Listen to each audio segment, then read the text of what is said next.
Iga õpilane puutub kokku koolisüsteemiga, kuid mitte kõik ei tea, et neil on võimalus seda mõjutada. Õpilasesindus on viis, kuidas õpilased saavad koolielus kaasa rääkida, oma õiguste eest seista ja muudatusi ettepanekuid teha. Aga mis see tegelikult on ja kuidas see toimib? Tere, ma olen Kristina Vaina ja ma olen koolibändi liige. No ma mõtlen, see on nagu organisatsioon, mille eesmärk on kaitsta õpilaste huvisid, võib-olla ka aidata kooliürituste organiseerida. Vot, minu mõttes see on nagu selline organisatsioon, mis aitab koolile nagu arendada. Vot. Mina olen Tatjana Tambovtseva, ma olen matemaatikaõpetaja Narva gümnaasiumis. Organisatsioon koolis, mis peab tegelema õpilaste huvide kaitsmisega või arendamisega, võib-olla esinema õpilaste huvid õppenõukogus. Ma olen Taavi Tuulik, Narva gümnaasiumis eesti keele õpetaja ja pingpongi entusiast. No ma tean, et idee poolest õpilasesindus on ka ju koht, kus õpilastel, lõpuks õpilasesindus on õpilaste esindajate mingisugune, eks ole, justkui kogu, et õpilased on valinud endale need, kes peaksid esindama ka õpilaste huve võib-olla selle osas, mida otsustatakse kooli juhtkonna poolt või õppimise poolt. Aga samal ajal ma ei tea, kui reaalne õpilasesindus selle rolli täitmises on, selles mõttes, et kui palju õpilasesindus võtab endale mingit kohustust vaidlustada mingisuguseid küsimusi või kui neile saadetakse, kui ma õigesti aru saan, siis õpilasesindusele ka saadetakse mingid dokumendid, kui peab midagi otsustama ja kokku leppima, need peavad ka oma nõusoleku andma. Ma ei tea, kas õpilasesindusel on seda kompetentsi ja viitsimist sellise pilguga kõike läbi töötada, et see, mis jõuab dokumentidesse kuidagi, et seda mõjutada. Õppimisprotsessi, kuidas võib mõjutada, ma jään vastuse võlgu, ma ei oska öelda, kuidas praegu näiteks mõjutab õppimisprotsessi, ma ei oska öelda. Minu nimi on Birgit Paalutšev, olen Narva gümnaasiumi suvi- ja projektijuht. Otseselt me selleni ei ole veel jõudnud, et kõikide õpilaste häälteni jõuda, et mida keegi tahaks teha. Eks see on nüüd järgmine samm, mida tuleb hakata tegema. Mina olen Deivi Gabriel, Narva gümnaasiumi koolijuht.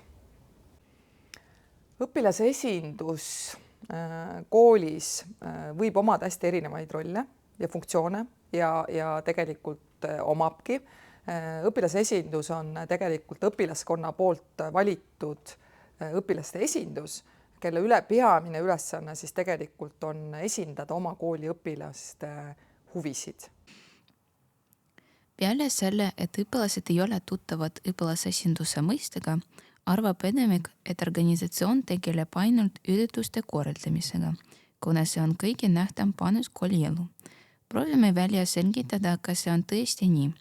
Need, kes töötavad õpilasesindusega, jagavad oma kogemusi, mida tähendab olla selle süsteemi osa. Tere, mina olen Elmira Rafieva, olen G21 klassi õpilane. Mina mõtlen, et meie gümnaasium vajab õpilasesindust, sest meie gümnaasiumis on palju noori, kes on huvitatud sellest, et teha midagi panustada, midagi korraldada ja kui need õpilased on, siis see on asjakohane. Kui ei oleks, siis mitte, aga see ei ole juba meie lugu. Meil on toredad õpilased, andekad ja töökad. Õpilased peavad olema nagu informeeritud selle kohta, millega tegeleb õpilasesindus. Ma arvan, et mul ei ole täielikku ülevaadet sellest, millega õpilasesindus täpselt tegeleb, selles mõttes, et ma tean, et on õpilasesinduse liikmed, kes on aktiivsed mingisuguste ürituste korraldamisel, näiteks aitavad kaasa, aga minul lihtsa koolipere liikmena ei ole alati täpselt nagu aru saama, mis osa sellest on nagu õpilasesinduse korraldatud või et kas need õpilasesinduse liikmed on lihtsalt väga aktiivsed noored ja löövad kaasa või nad nagu täidavad ka mingisugust nagu esindusrolli. Vot, nii et ma ei oska hinnata, aga nii palju kui ma näen, et õpilasesindus koondab väga aktiivseid ja sõbralikke ja rõõmsameelseid noori, siis muidugi meeldib. Mina olen Erik Fedorov ja ma olen Narva gümnaasiumi G26 õpilane. Ma arvan, et kool ikka vajab õpilasesindust, sest koolitöötajad ei ole piisavalt selleks, et korraldada hästi üritusi. Et on vaja abivajajaid, kes seda tegid. Õpilasesindus koolis peab olema sellepärast, et ka õpilaste arvamus kool peab kuulama ja loomulikult keegi peab seda tegema.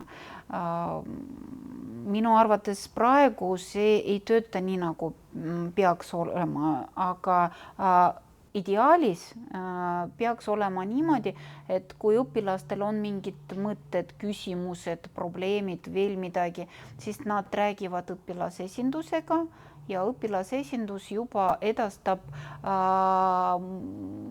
võib-olla kohe, võib-olla ta natukene muudab seda infot, mitte muudab otseses mõttes, vaid ise kuidagi paneb paika, et edastada see info edasi kas juhtkonnale või õpetajatele, õppenõukogule ja nii edasi. Samamoodi nad võivad teha ka sellist tööd, mis aitab õpilastele oma oskused arendada, mingid projektid korraldada võib-olla. Meil on kokku 10 liiget, koos minuga siis 11. Meil on valitud õpilasesinduse president, asepresident ja protokollija. Protokollija siis tavaliselt protokollib kõik üles, mis koosolekutel toimub, mis on tähtsamad otsused, mõtted ja kõik sellised asjad. Ja siis üldiselt meil toimuvad koosolekud 2 korda nädalas, esmaspäeviti ja reedeti. Minu nimi on Gordon Kängsep, praegu olen Nargi õpilasesinduse president sellel aastal, aga tahan ka järgmisel aastal olla. Alustan sellest, et ma olen õpilasesinduse liige ja seal ma töötan nagu ma ütlesin, me korraldame ürituste ja nagu meil on ka soolikud ja seal ma pakun mingi ideed ja ma teen mingeid asju selle pärast. Aga nagu president, minu jaoks ma olen nagu juht ja ka nagu hoian õpilasesindusvormis. Minu ülesanded on siis eelkõige korraldada koosolekuid, siis juhtida võib-olla või suunata õpilasi ise algatama ja mõtlema, mida teha. Kui me oleme näiteks mingisuguse ürituse välja mõelnud, mida tahaks korraldada, siis jagame ülesandeid, siis ma suunan, toetan, olen olemas. Noortel, kes seal on väga huvitav vaadata mingi, ma ei tea. Lihtsalt on huvitav vaadata, kuidas võib üritusi korraldada, aga kogemus ikkagi vajab oma kohta ja siis ma võin jagada sellel põhjal oma arvamusi. Meie koolis, kuna sellel aastal, meie teisel tegutsemisaastal on täiesti õpilasesinduse koosseis välja vahetunud, ehk siis kõik noored, kes õpilasesinduses alustasid sellel aastal siis esimest korda.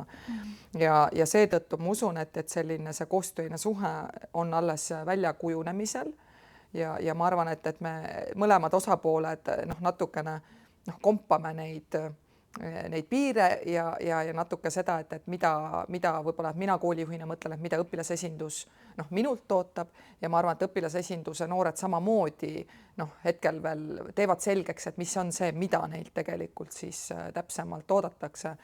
Aga kui me räägime sellest koostöö algusest, siis ma usun, et sellele võib nagu päris positiivse hinnangu anda et kui õpilasesinduse koosseis sai moodustatud, et siis me käisime koos ja natukene rääkisime ka nendest, millist rolli nad võiksid kanda ja seda, et nendel on hästi suured ootused pandud, et nad oleksid aktiivsed ja innustaksid ja julgustaksid ka teisi õpilasi aktiivsed olema. Ja mõne õpilasesinduse liikmega on võib-olla natukene tihedam suhtlus, ma ei tea, näiteks hoolekogus, kes on õpilaste esindaja, siis temaga need kokkupuutepunktid tihedamatena ja õpilasesinduse presidendiga on ka paar korda saadud selliseid koolieluga seotud nagu teemasid nagu vahendada rohkem kui võib-olla teiste õpilasesinduse liikmetega. Peamised küsimused on lahendatud, kuid oleks huvitav teada, kas õpilasesindust peetakse koolielus vajalikuks. Ta peab olema avatud koostööle, kuna see on iga poole huvides olla avalik, et edasi kuidagi töötada kui õppimisprotsessis, kui ka lihtsalt mingi koolielu protsessides.